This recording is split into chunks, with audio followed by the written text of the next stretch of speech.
Hi there.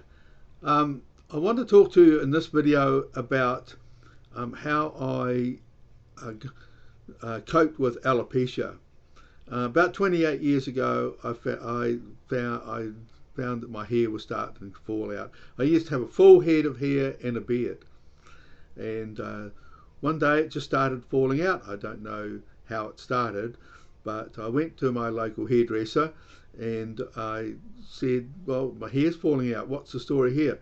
And she said that it may be alopecia, and you could either have alopecia, which is uh,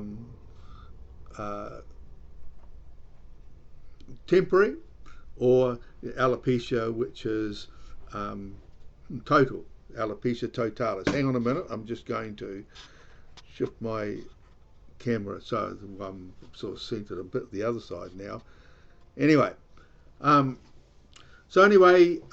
found that progressively my hair ended up on the shower floor, and so started to lose it. So I went to the doctor, and the doctor said, yes, it's alopecia. They don't know what causes it, but they know that it's triggered by stress. And he said, you'll have to wear a rug. And I've never taken wigs seriously. Too many watching funny old movies about violin bows whipping people's toupees off their heads, and seeing people wearing toupees that look so obvious that I'd be embarrassed to wear one. Anyway, that's that.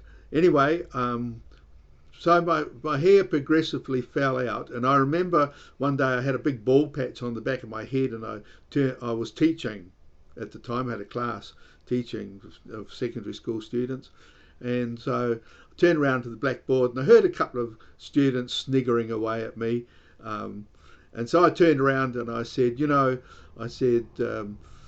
got alopecia, my hair's falling out. I said, I haven't got cancer. And because a number of students, when my hair was falling out, said, oh, has Mr. C got cancer? And I had to say, no, it's another medical condition. And I said to these students, I said, I can only give you the bald facts now, so it's here today, gone tomorrow. And we all had a laugh together, and nobody's laughed at me ever since, except a little later on some student called me Baldy, and I said, yeah, you're right, I am. I'm the bald eagle. And so you'll find that my YouTube channel is called the Bald Eagle, and because I embraced the alopecia, I accepted it, and I wore a wig for the first 6 months, and I went up to a wig place in Auckland. I was living in Hamilton at the time, and I went up to a wig place in Auckland, and he did me a wig and made me look like Paul McCartney gone wrong, and the Beatles. So anyway, I wore it for 6 months. I felt that when my hair fell out, I felt that walking down the street, everybody was looking at me, as if I was somebody strange. And also, the other thing about it is that I became very much aware of people's hairstyles, and because I no longer had a hairstyle of my own, I guess. Anyway, after 6 months, I just couldn't take it seriously, and I'd go to the principal, meet the principal in the morning, and say, good morning, sir. Have a bit of a laugh over that. He probably thought I was a bit gone in the head, I think. Anyway, after 6 months, I found that I didn't really want to wear it anymore. And so one day I was teaching a class of 16-year-olds typing, and girls, and they were started to get a bit sort of unsettled and not paying attention. And I said, some of the days come and it just makes me feel like tearing my hair out. And I went whoosh, and they got a big shock. And then after the shock wore off, they said, Mr. C, you look better without it. And that was an encouraging thing for me. So I stopped wearing it. I think my personality changed, that I became a little bit more obnoxious in a sense. I mean, I was proud of my hairstyle, I was concerned about my appearance, but when I lost all my hair, then there was no point being proud of your appearance because you ain't got one. You are who you are. my hairdresser right at the start said, well, you're just the same person. You just don't have any hair. And so I accepted that.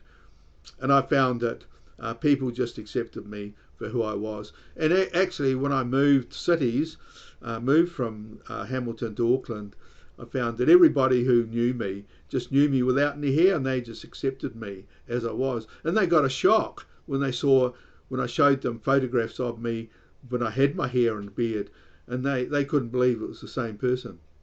So that, anyway, another story connected with that, I went and did some volunteer work at the local primary school, and the caretaker, he had a real hair toupee. It was one of those ones you couldn't notice. But he was moaning about it in the staff room one day, about how every 3 years he had to replace it because it became moth-eaten, wore out. And I told him my story. I told him my story, how I got alopecia and what I did and everything. And the next week he came without it, came without the toupee.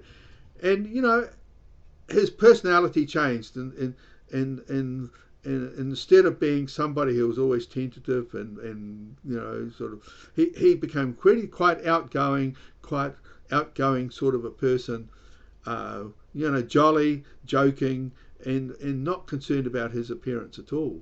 And that's the big change. And I'm glad that I had some sort of influence on him.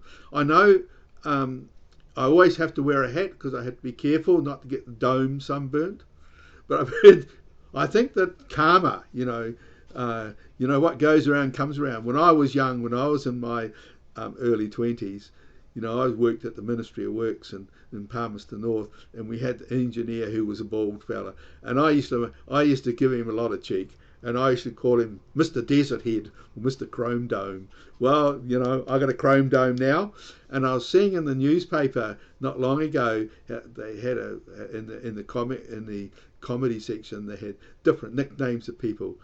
And one of the nicknames was, for a bald guy, they called him Fly Aerodrome, and I thought that was funny. Anyway, when I do Christmas cards or birthday cards for people and I sign them, especially at work when somebody's birthday comes up, I draw a cartoon picture of myself as a bald person, and I say, from the bald eagle. And people know it's from me. And one of my fellow elders at church, because I go to a local Presbyterian church, one of the fellow elders rings me up and calls, hello, Mr. Eagle. So, I think that what I'm saying here is that the purpose of my video is to encourage people that what has happened to me hasn't changed my life in any significant way at all. I've still been able to achieve the things that I wanted to achieve and do the things that I wanted to do. And that hasn't held me back at all. And if people have a problem with me and my baldness, well, that's their problem, not mine, because I'm still living a happy, productive life. And so just because I don't have any hair doesn't mean to say I'm any less a person than what I was before. I guess that it is worse for females than for males. But, females can wear better wigs and get away with it, whereas a male can't. I mean, if I put a wig and I've got no sideburns, well then it's just so obvious that it's a wig. Might as well not wear it. I remember walking in a small town south of Hamilton one day. My wife and I went for a bit of a trip there and had a bit of morning tea, a bit of a day trip. And we saw this little short guy walking along the street, and he had a toupee on, and it was just so obvious, that and he looked as though he was scared of everybody. He looked as though he had a real inferiority complex. And I thought, well, if he took the jolly thing off and would just be the person he was, I think he'd be a much happier person, not worried about what people think of him. I know how I felt when I first lost my hair. I felt everybody was looking at me. Everybody thought that I was strange. But I probably am strange. But that's not my problem, I suppose. But it's It's the fact that there are a lot of baldness in men having no hair. I mean, it's a fashion statement. I mean, I've seen a lot of men who've been going bald. They shave the rest of their hair off. And it's quite acceptable. It's quite acceptable for a man to be as he is. And good luck to the people who've got hairstyles. I've saved hundreds of dollars, I reckon, in hairdressing costs and hair shampoos and stuff like that. So anyway, what I want to do is I want to just encourage anybody who's got alopecia and not feeling too good about themselves about it, or is getting alopecia and worried about the future, what's going to happen to them and how they're going to be. Well, look, I got alopecia 28 years ago, and I've still had 28 years of good, productive, happy living and happy marriage.